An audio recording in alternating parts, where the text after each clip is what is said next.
Our 95 overall linebacker is in the national championship, as Penn State has flaunted the greatest defense in college football on this insane playoff run, while also having the worst offense in college football. But with playoff Clokus in full form, we still made it to the national championship against the Georgia Bulldogs. By the way, my social accounts are in a race to see which one hits 200,000 followers first. If you're watching this, you're on Team TikTok, so drop a follow and help us win. Mike Clokus was the youngest in his family to make a national championship, and while Mike was never the nervous type, he did feel a little queasy taking the field in this one, especially with how our offense was playing. We didn't want that side of the ball to cost us the biggest game of our lives. Yeah, about that, our offense opens the game with a turnover and Georgia gets the ball in the red zone. This is a terrible spot to put Mike in to open the game, and understandably, the Bulldogs score a quick touchdown. And things get worse as our QB throws an interception and Georgia takes the field at the 26. It felt like this game was over before it even started. At least Clokus would get his first sack of the game, and on 3rd and goal, we just have to keep them out of the end zone. Clokus does one better, jumping this route and collecting an interception. We may be too slow to take it all the way, but that's officially 3 playoff games, 3 interceptions. Remember when people said we sucked at pass coverage? Nice of our offense to put up 3 points for us, but we need another stop, which we would get on 3rd and 8 thanks to this coverage sack.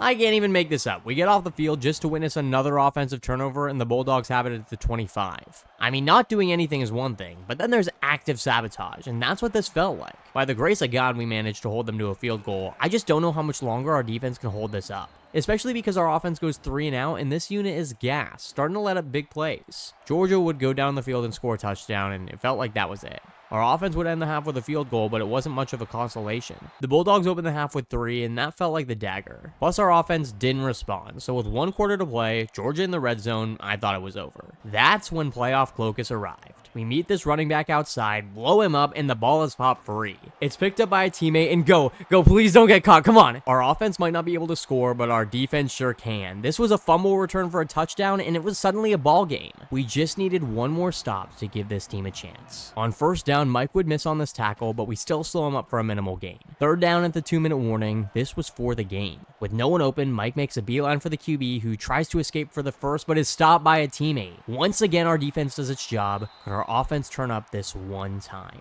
They could not, and Penn State would lose in the national championship. I'm sorry, guys. I feel like Mike genuinely did all he could do. 2 turnovers, a ton of stops, and was the defensive player of the game. But our worst fears were realized, and our offense fell short. Heading into junior year, I really want to stay with Penn State and be the greatest Penn State linebacker of all time. But as always, I leave it to you guys in the comments. Let me know down below, and it's on to next year.